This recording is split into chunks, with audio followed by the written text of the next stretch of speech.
오늘 아침 우리 하나님께서 주시는 말씀은 우리 신약 성경 45면 마태복음 26장 27절에서 28절까지의 말씀입니다. 신약 성경 45페이지 마태복음 26장 27절에서 28절의 말씀을 제가 봉독합니다. 하나님의 말씀을 경청하시기 바랍니다. 또 잔을 가지사 감사기도 하시고 그들에게 주시며 이르시되 너희가 다 이것을 마시라. 이것은 죄사함을 얻게 하려고 많은 사람을 위하여 흘리는 바 나의 피 곧 언약의 피니라. 아멘. 건강에 관련된 책들이 시중에 참 많이 나와 있습니다. 근데 그 책 가운데 피가 깨끗해야 장수한다, 그런 제목의 책이 있습니다. 그 책의 요지는 너무 간단해요. 인간이 병들게 되는 이유가 여러 가지가 있을 수 있겠습니다만은 가장 크고 중요한 이유는 혈액순환에 문제가 있기 때문이다 하는 것이 이 책의 주장입니다. 성인 남자 체중이 한 60kg 정도 되는 그 남자의 몸속에는 약 4.5리터 정도의 피가 있다고 그럽니다. 작은 양이 아닙니다. 굉장히 많은 양의 피가 있습니다. 그런데 그 많은 양의 피가 단 1초도 멈추는 법이 없이 혈관을 따라서 계속 흐른다는 거예요. 근데 우리 몸속에 있는 혈관은 우리 눈으로 볼 수 있는 동맥이나 정맥 같은 혈관만 있는 것이 아니라 눈으로 잘 보이지 않는 아주 미세한 모세 혈관들이 많이 있는데 그 혈관을 다 이어보면 그 길이가 12만 킬로미터 정도 된다고 합니다. 여러분 12만 킬로 정도가 얼마나 먼 거리인지 상상이 가세요? 서울에서 부산을 120번 왕복하는 거리입니다.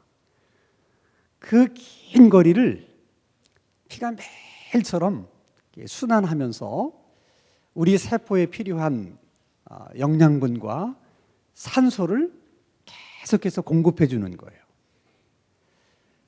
공급해 주고 돌아오는 길에 그냥 돌아오는 것이 아니고 세포들이 쓰다 남은 쓰레기들을 다 내놓는데 그걸 다시 우리 몸속의 피가 수거해가지고 그리고 가지고 와서 그걸 다 처리해 준다는 것입니다.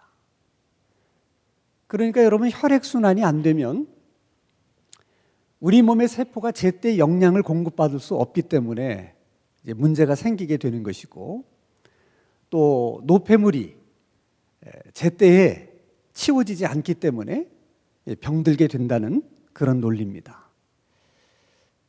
건강하려면 혈액순환이 잘 될 수 있도록 피를 깨끗이 해야 된다.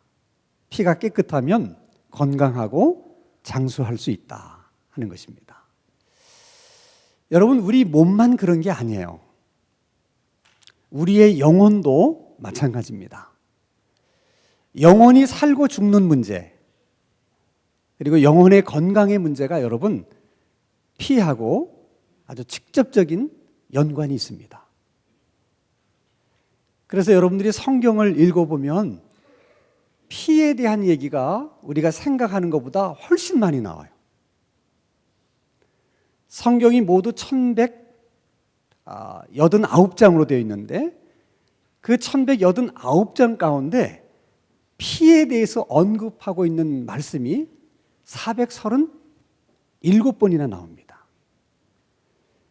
성경 1189장 가운데 437번이라고 하는 수치는 성경 석 장에 한 번씩 피에 대해서 말씀하고 있는 거예요. 그래서 말틴 루터가 이런 얘기를 했어요. 올리브를 앞찾기에 넣고 꽉 누르면 올리브 기름이 흘러나오듯이 성경을 앞찾기에 넣고 꽉 누르면 피가 나온다. 그래서 여러분 옛날 성경은 테두리가 어떤 색깔이에요? 빨간 색깔이에요. 피를 상징하는 거예요. 피를.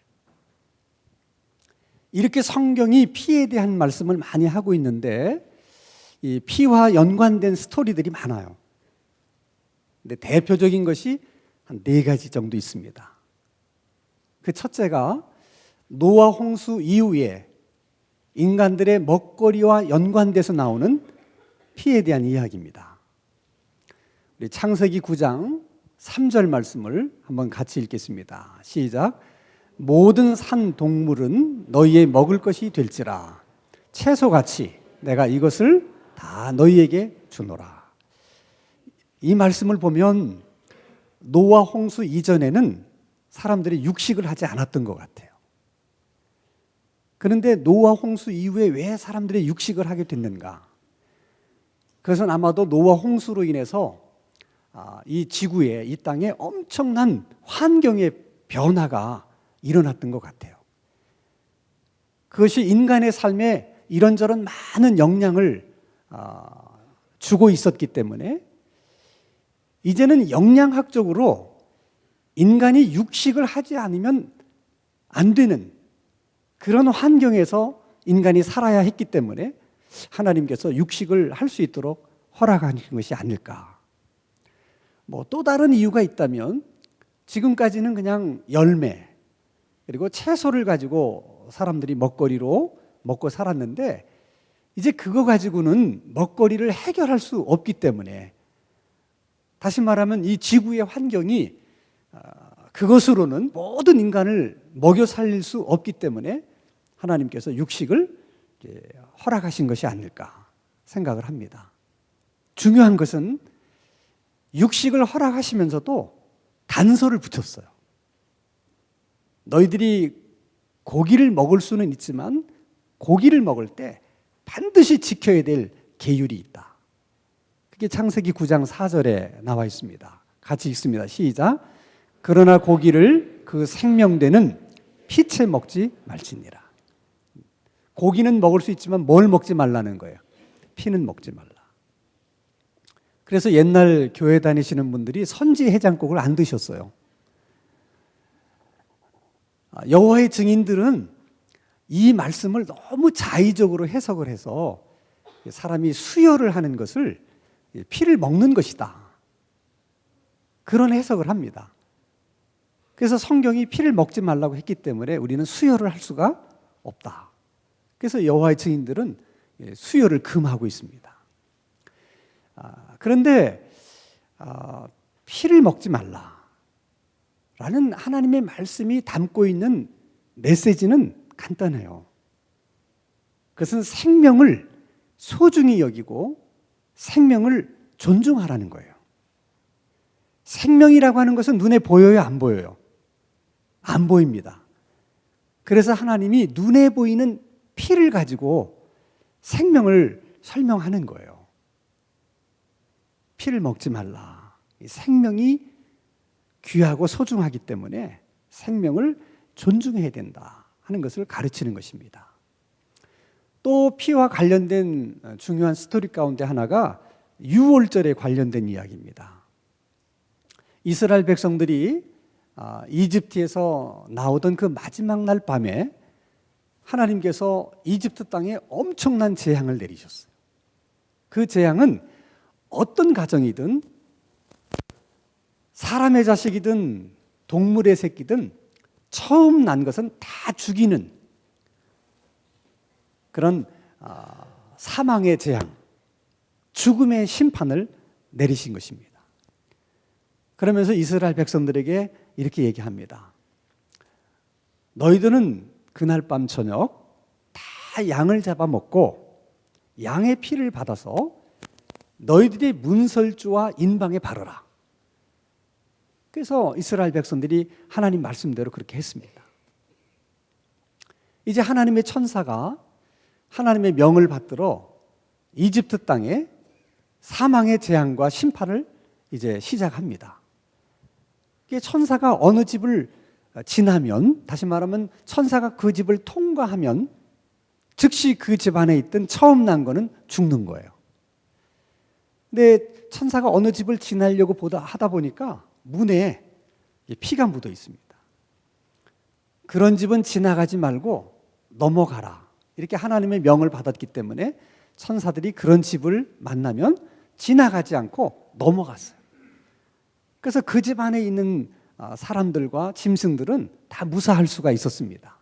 훗날 이스라엘 백성들이 그날을 기념하기 위해서 이 날을 지키면서 죽음의 천사가 지나가지 않고 넘어갔다. 그래서 유월절이라고 명명한 것입니다.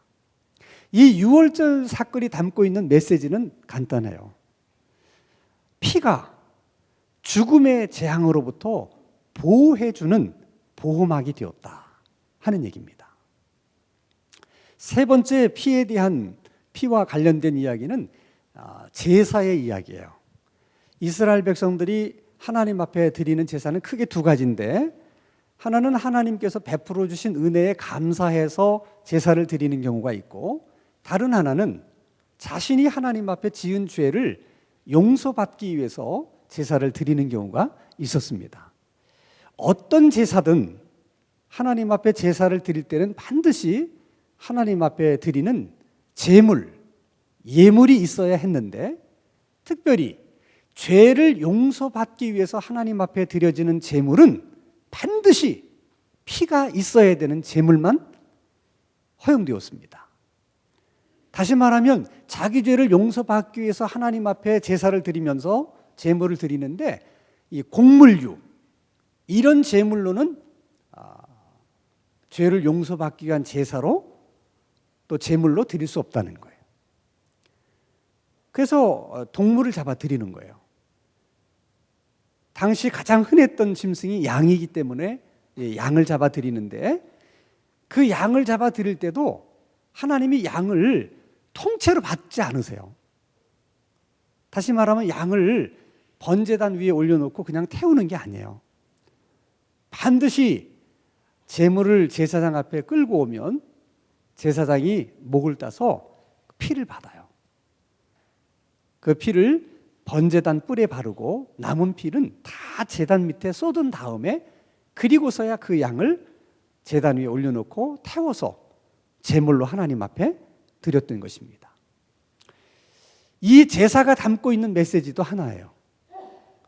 죄의 문제를 해결하기 위해서는 뭐가 필요하다? 피가 필요하다. 죄사함을 얻기 위해서는 반드시 피가 있어야 된다 하는 메시지를 거기다 담은 것입니다. 이제 마지막 하나 피와 연관된 중요한 스토리는 계약과 관련된 거예요. 언약과 관련된 것입니다. 오늘도 우리가 일상생활을 할 때 사람들하고 약속을 합니다. 가장 흔하게 하는 것은 이제 말로 하는 약속에 이렇게 하자, 구두 약속입니다. 그러나 정말 중요한 약속은 이 구두로 한 약속을 믿을 수 없기 때문에 사람들이 계약서에다가 내용을 씁니다. 말로 한 건 믿을 수가 없다는 거예요. 그래서 계약의 내용을 다 글로 쓰고 두 사람이 도장을 찍고 계약서를 나누어 가집니다. 이게 글로 다 써서 도장까지 찍었지만 그래도 걱정이 된다. 그러면 그 계약서 내용을 변호사 사무실로 가지고 가서 공증을 받습니다. 그러면 그 계약 내용이 법적으로 이제 인정받을 수가 있는 것입니다.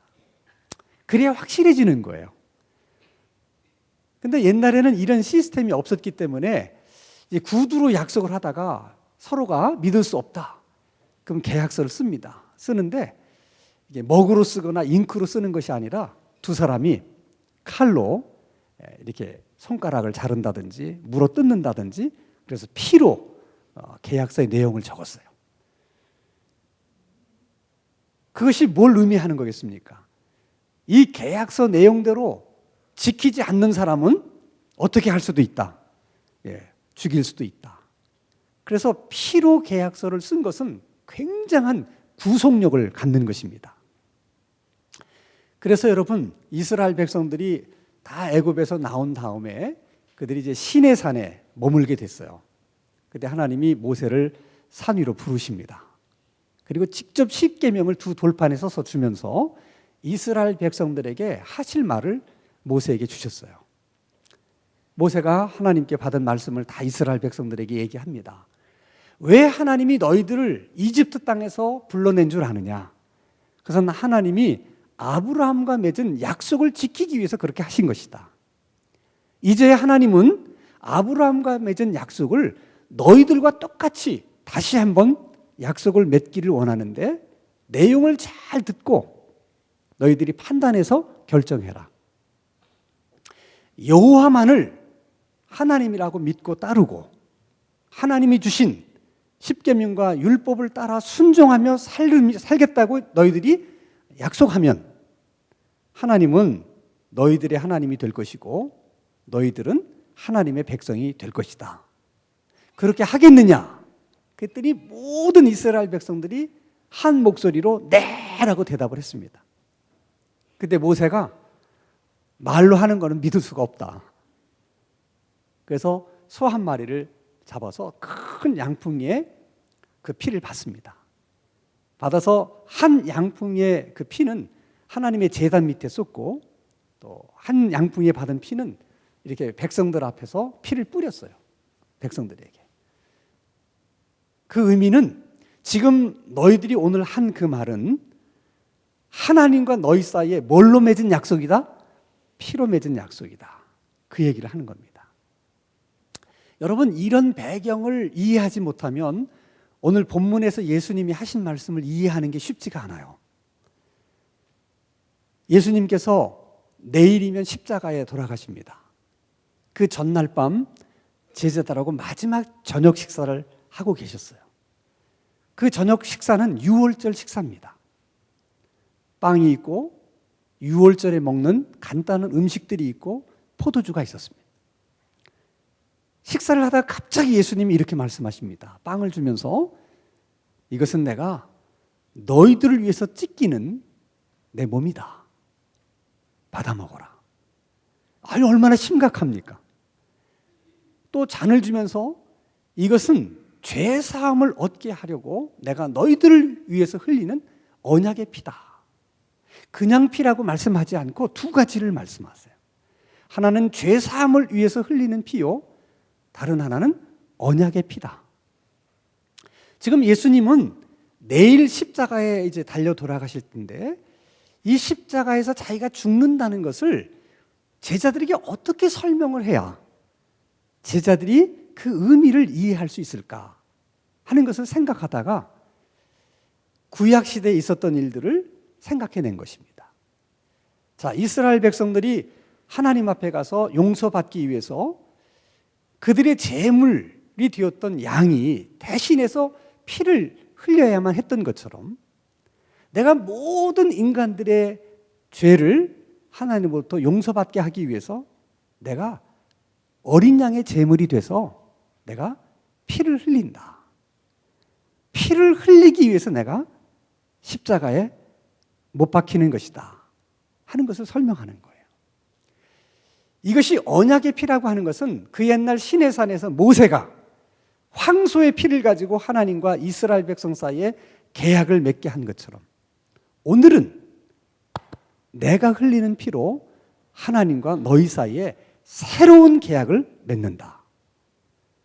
그래서 여러분, 우리는 아브라함의 자손도 아니고 우리는 이스라엘의 혈통을 타고난 이스라엘 백성들도 아니지만 우리가 하나님의 백성이 되었고 하나님의 자녀가 된 것은 예수 그리스도의 피로 하나님과 우리 사이에 새로 계약을 맺었기 때문에 그런 것입니다. 이 모든 이야기를 종합해 보면 성경에서 말하는 피는 두 가지 기능이 있어요. 하나는 죄를 용서하는 기능이고 다른 하나는 약속, 언약의 기능입니다. 여러분, 물리학의 법칙 가운데 질량불변의 법칙이라는 법칙이 있습니다. 어떤 물체든 그 모양은 바뀔 수 있지만 그 물체가 가지고 있는 고유한 질량은 바뀌지 않는다는 거예요. 그것은 여러분, 죄의 문제도 마찬가지입니다. 사람이 한번 죄를 지으면 형태는 바뀔지 모르지만 지은 죄는 사라지는 법이 없습니다. 죄를 지은 사람이 이름을 바꿨다고 해도 그 죄가 사라지는 게 아니에요. 한국에서 죄를 지은 사람이 미국으로 이민을 갔다고 해서 그 죄가 없어지는 것이 아닙니다. 죄를 지은 사람이 평생 착하고 선한 일을 많이 했다고 해서 또 죄가 없어지는 게 아니에요. 죄는 절대로 없어지지 않습니다. 죄가 한 번 지으면 없어지지 않기 때문에 죄에 대한 형벌도 영원한 거예요. 여러분, 우리 사회에서는 내가 죄를 졌어요. 그러면 판사가 징역 10년 하고 언도하면 내가 징역을 10년 살게 되면 그 죄가 없어져요. 내가 10년 동안 형벌을 치르면 내가 지은 죄가 없어지는 거예요. 근데 하나님 앞에서 인간이 지은 죄는 그런 법이 없습니다. 왜 성경이 지옥을 말하는가? 사람이 죽는다고 죄 문제가 끝나는 게 아니에요. 죽어도 죄 문제는 질량불변의 법칙처럼 계속 남아있는 것입니다.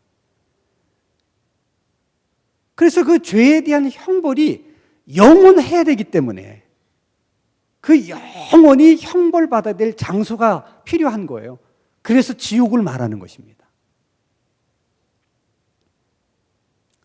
인간이 이 죄로부터 자유할 수 없고 인간이 이 죄 문제를 해결하지 않는 한 절대로 인간은 행복할 수 없습니다. 어떻게 그러면 이 죄 문제를 해결할 것인가? 예레미야 2장 22절에서 하나님이 이렇게 말씀하십니다. 같이 읽겠습니다. 시작. 주 여호와의 말씀이니라. 내가 잿물로 스스로 씻으며 내가 많은 비누를 쓸지라도 내 죄악이 내 앞에 그대로 있으리니.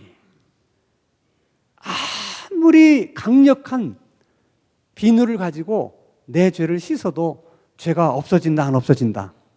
안 없어진다는 거예요. 이 죄를 씻을 수 있는 것이 이 세상에는 아무것도 없어요. 이 죄를 씻을 수 있는 것은 유일합니다. 그게 예수 그리스도의 피입니다. 그래서 히브리서 9장 22절에 이렇게 말씀하십니다. 같이 읽습니다. 시작.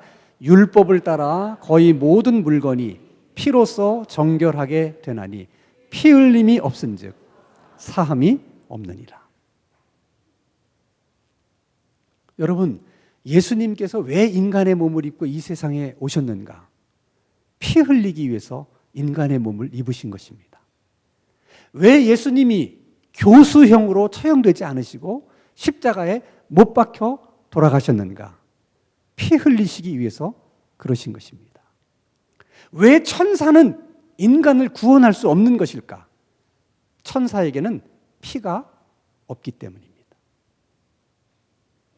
인간의 죄 문제를 해결할 수 있는 것은 오직 예수 그리스도의 피밖에는 없어요. 그래서 예수 그리스도의 피는 인간의 모든 죄를 해결할 수 있는 능력이 있고 모든 죄인들을 깨끗게 하는 능력이 있습니다. 그것은 양적으로도 그렇고 질적으로도 그렇습니다. 이 땅에 30억이 넘는 사람들이 살고 있고 그들이 지은 죄가 하늘의 별처럼 많다 할지라도 예수 그리스도의 피는 그 많은 죄를 다 도말할 수 있습니다. 그것이 예수 그리스도의 보혈의 능력이십니다. 저런 죄는 절대로 용서받을 수 없다라고 느껴지는 죄까지도 예수님의 피는 다 용서하실 수가 있는 것입니다. 여러분, 예수 그리스도의 피가 그렇게 죄를 씻어낼 수가 있고 지은 죄를 용서할 수 있기 때문에 그 죄로 인해서 생긴 질병, 죄로 인해서 찾아오는 모든 위험과 환난에 예수 그리스도의 보혈이 보호막이 되어줄 수 있는 것입니다. 그래서 여러분들이 사시다가 끊임없이 분노가 일어나서 내가 어떻게 할 수 없다고 느껴질 때 끊임없이 음란한 생각이 떠올라서 괴로울 때, 또 더러운 욕심들이 자꾸 내 마음 가운데 나를 사로잡으려고 할 때, 아무리 그것을 떨쳐버리려고 해도 우리 힘으로 떨쳐낼 수가 없습니다. 그럴 때는 여러분, 예수 그리스도의 보혈을 많이 생각하고 묵상하고 보혈에 관련된 찬양을 많이 부르세요.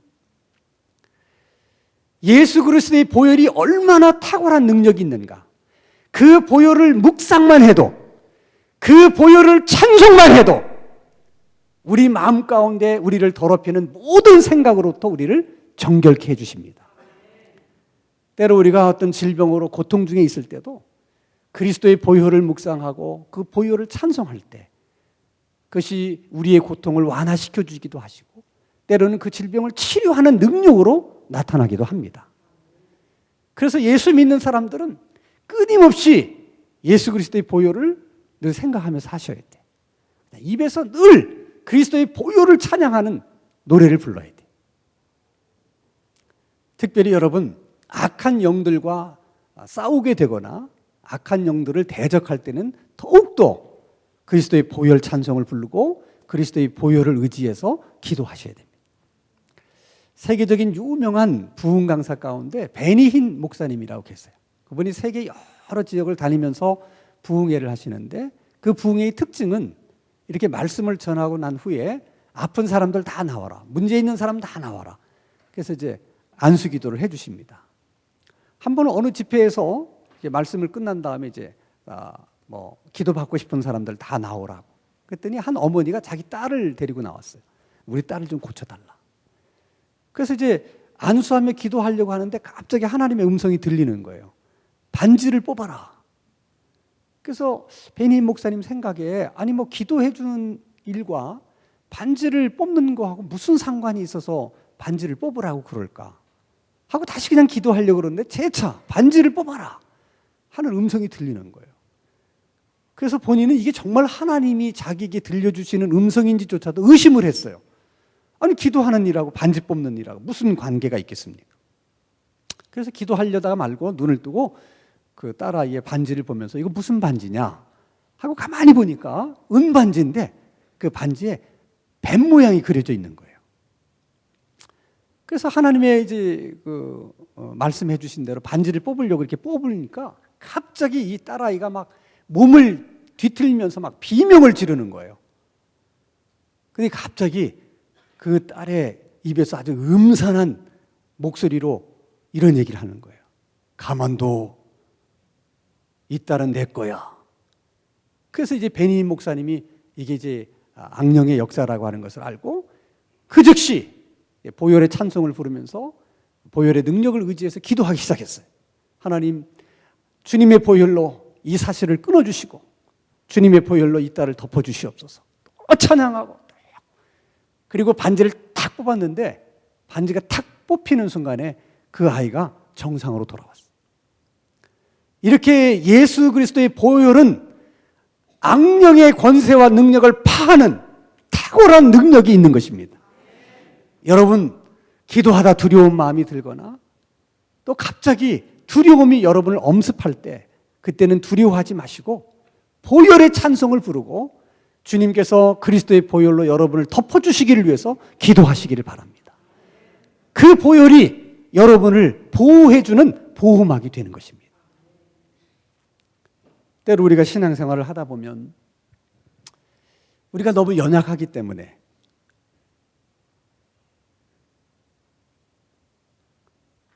내 마음대로 되지가 않고 하나님을 자꾸 마음 아프게 해드린 것 같아서 낙심이 되고 그런 일이 반복되면서 스스로에게 절망할 때가 있습니다. 나 같은 사람은 구원받지 못할 것 같고 이런 나를 하나님이 구원해 주실 리가 없다고, 이런 생각이 들 때가 있어요. 내가 나를 생각하면 얼마든지 그럴 수 있습니다. 사실 그만큼 여러분, 우리는 연약한 사람들이에요. 넘어지는 건 한순간입니다. 그래도 여러분 생각해 보세요. 이스라엘 백성들이 이집트를 탈출해서 가나안 땅까지 들어가는데 40년이 걸렸습니다. 그 40년 동안 하나님은 정말 이스라엘 백성들을 보호해 주셨고 필요한 은혜를 늘 그들에게 채워주셨어요. 그런데도 이스라엘 백성들을 걸핏하면 하나님 원망하고 대들고 얼마나 하나님 마음을 아프게 해드렸는지 몰라요. 정말 하나님이 화가 나실 때가 한두 번이 아니셨어요. 그래도 하나님은 계속해서 참으시고 인내하시고 또 한 번 참으시고 인내하시고 그래서 결국은 그들을 가나안 땅에 인도해 들이십니다. 왠 줄 아십니까? 그들과 맺은 약속 때문이에요. 짐승의 피를 놓고 약속한 그 약속을 지키기 위해서도 하나님께서 그렇게 신실하셨다면 하나님의 아들이신 예수 그리스도의 피를 두고 약속하고 언약한 그 약속을 지키는 일을 위해서 하나님이 얼마나 신실하시겠습니까? 우리가 좀 부족하다 할지라도 하나님은 어떻게 되었든 우리를 천국으로 인도해 드리실 것입니다. 이것이 그리스도의 보혈의 능력입니다. 그 피로 언약을 맺은 그 하나님의 약속인 것입니다. 영어 단어에 축복을 뜻하는 단어가 blessing이라고 하는 단어예요. 이 blessing이라고 하는 단어는 원래 blood, 피라는 단어에서 유래가 된 것입니다. 그게 여러분 무슨 뜻인지 알겠어요? 인간에게 축복이 무엇이냐? 예수 그리스도의 피라는 거예요. 인간이 이 땅을 살아가면서 하나님께 받아야 될 축복이 많이 있지만 그 중에서 가장 중요한 축복은 예수 그리스도의 피로 죄사함 받고 그 보혈의 능력을 의지해서 살아가는 인생인 줄로 믿습니다.